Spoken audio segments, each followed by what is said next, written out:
महाराष्ट्र राज्य सहकारी संघ अशी 107 वर्ष जुनी सहकार क्षेत्रात काम करणाऱ्या कार्यकर्ते म्हणजे संचालक, व्हाईस चेअरमन, चेअरमन अशांच्या प्रशिक्षणाची संस्था आहे. काळाच्या ओघामध्ये थोडी मोडकळीस आली.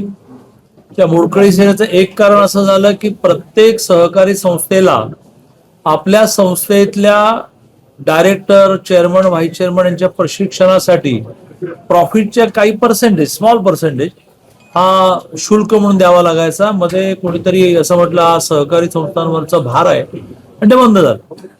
आणि एवढी मोठी संस्था आर्थिक चणचणीमुळे थोडी मोडकळीस आली.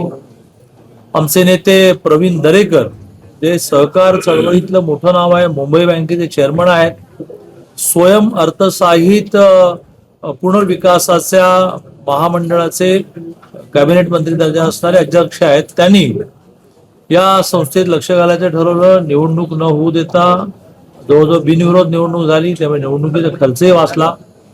आणि आता त्यांनी ठरवलंय की हे खूप बेसिक काम आहे, प्रशिक्षणाशिवाय सहकार क्षेत्र काही खरं नाही.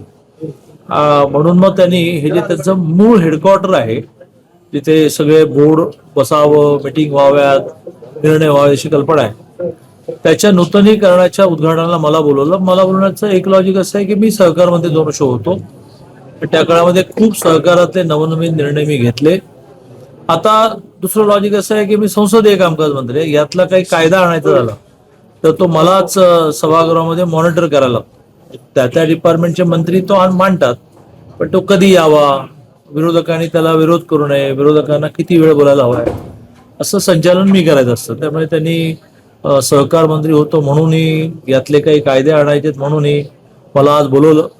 प्रवीण दरेकरांची माझी अपार्ट फ्रॉम पोझिशन्स, पोझिशन म्हणजे मी मंत्री आहे, ते मंत्री दर्जा असणारे आहेत, या पोझिशन्स व्यतिरिक्त आमचं नातं असल्यामुळे आज कुठलाही कार्यक्रम न ठेवता मी आज येणं त्यांना मान्य केलं आणि खूप चांगला कार्यक्रम झाला.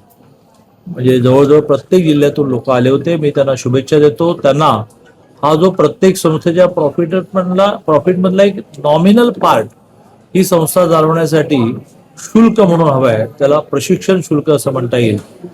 तर त्यासाठी आवश्यक असणारी अमेंडमेंट कायद्यामधली मी ती सुधारणा आणेन. त्यासाठी सहकार मंत्र्यांशी बोलायला लागेल, मुख्यमंत्र्यांशी बोलायला लागेल. तूट तरी येईल त्यासाठी बजेटमध्ये काही पैसे त्यांना पूर्वी मिळायचे, पुन्हा बंद झाले, 5 कोटीच मिळायचे, तर ती तूट सरकार देईल यासाठी आम्ही दोघे म्हणून मुख्यमंत्र्यांशी बोलू. आणि सगळ्यात महत्त्वाचा मुद्दा त्यांनी मांडला की आम्हाला सहकार विद्यापीठ द्या. त्याने एकच टेक्निकल अडचण सांगितली की आत्ताच माननीय अमितभाई शहांनी, जे केंद्रीय सहकार मंत्री आहेत, त्या देशामध्ये सहकार नावाचा पोर्टफोलिओच नव्हता, थोडा देशात सहकार असून तो माननीय मोदीजींनी सुरू केला. सहकारातून मोठे झालेल्या अमितभाई त्यांच्या गावच्या विविध कार्यकारी सोसायटीचे वर्षानुवर्ष संचालक, जिल्हा बँकेचे डायरेक्टर, जिल्हा बँकेचे चेअरमन, असं सहकारातून मोठं झालेलं व्यक्तिमत्व त्यांनी मंत्री म्हणून दिल्यामुळे त्यांनी सहकार विद्यापीठ ऑलरेडी सुरू केलं. मग आपल्याला वेगळं करता येईल का महाराष्ट्राच्या 84 विद्यापीठामध्ये सहकार नावाचं डिपार्टमेंट आपण सुरू करूया. त्यांना सांगूया की छोटे छोटे कोर्सेस सुरू करा. का तुम्हाला एक वेगळं सहकार नावाचं कॉलेज देऊन ते पुणे युनिव्हर्सिटी सारख्या एखाद्या युनिव्हर्सिटीला अटॅच करूया का, असा विचार आम्ही करू. अशा 3 मागण्या त्यांनी मांडल्या आणि त्यावर सघन काही ना काही मी मांडणी केली. सहकारामधले काही प्रश्न असतील तर विचार.